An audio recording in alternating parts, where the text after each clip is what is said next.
हिंदुस्तान से अमेरिका के लिए परवाज़ों के मसरूफ़ तरीन भारतीय टर्मिनल्स पर एक अजीबोगरीब नमूना उभर कर सामने आया है। तकरीबन 1/3 मुसाफिर व्हील चेयर्स की दरख्वास्त करते पाए गए हैं, और वो भी इसलिए नहीं कि उन्हें इसकी ज़रूरत थी,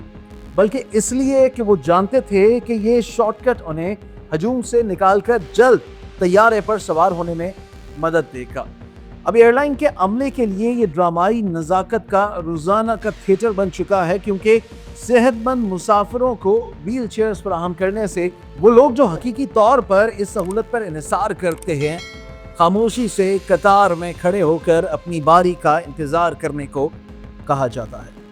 अब जो चीज़ कमज़ोरों के लिए लाइफलाइन के तौर पर तैयार की गई थी, वो आहिस्ता आहिस्ता मौका परस्तों के लिए एक खामी में बदल चुकी है। दूसरी जानिब हवाई अड्डे से दूर सफारतकारी के आलमी टर्मिनल की बात की जाए, वहां पर नई दिल्ली भी इसी तरह की चालाकियों और चाल में महारत हासिल कर रहा है। बीजिंग के खिलाफ अपने आप को एक नाकाबिले तलाफी सरपरस्त के तौर पर पेश करते हुए एक फ्रंटलाइन जमहूरियत, एक खालिस सिक्योरिटी फराहम कुनिंदा हिंदुस्तान ने मगरिब के जोग्राफियाई सियासी दरवाज़ों से तरजीही रास्ता हासिल किया है। खुसूसी छूट जाहिर हुई और पाबंदियां नरम हुई, जबकि इंटेलिजेंस चैनल्स खुल गए। लेकिन एक बार जब ये तेज रफ्तार लेन से गुजरा तो हिंदुस्तान इस्ताराती कुर्सी से खड़ा हुआ,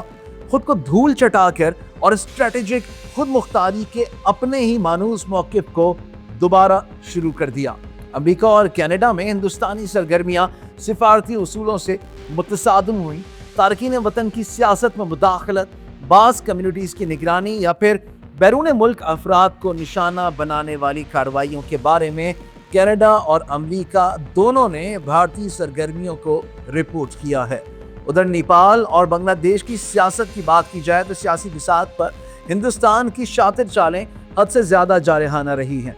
चाहे वो सियासी सफबंदी की तश्कील हो या फिर अंदरूनी तनाज़ात को जन्म देना हो या इक़्तिसादी ताल्लुकात पर असरअंदाज होना। करीब से देखने वालों ने इस पैटर्न को बेचैनी से देखा। हकीकी तौर पर मजबूरियों की मदद के लिए बनाए गए सिस्टम्स, वो व्हील चेयर की मदद हो या फिर आलमी सिक्योरिटी फ्रेमवर्क, उन लोगों की तरफ से झुकाया जा रहा था जो ज़रूरत को अंजाम देना जानते हैं।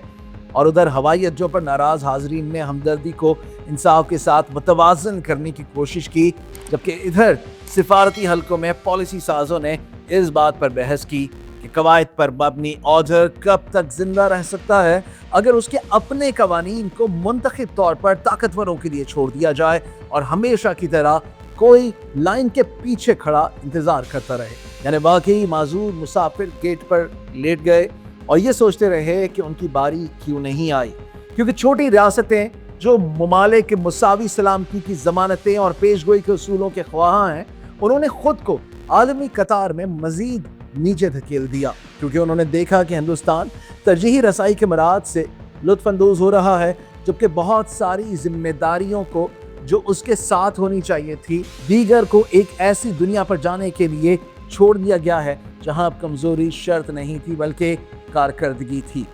यहाँ ये कहना बेजाना होगा कि भारत के एयरपोर्ट्स हों, रेलवे स्टेशन हों, हुकूमती मशीनरी हो या फिर बैनुल-अक़वामी ताल्लुकात, हर फोरम पर भारत ने चालाकी, मक्कारी, अय्यारी और धौंस धांधली से न सिर्फ अपनी साख को नुकसान पहुंचाया है, बल्कि अपनी कौम को भी ऐसी राह पर डाल दिया है जिसकी मंजिल सिर्फ नाकामी और नाउमीदी है।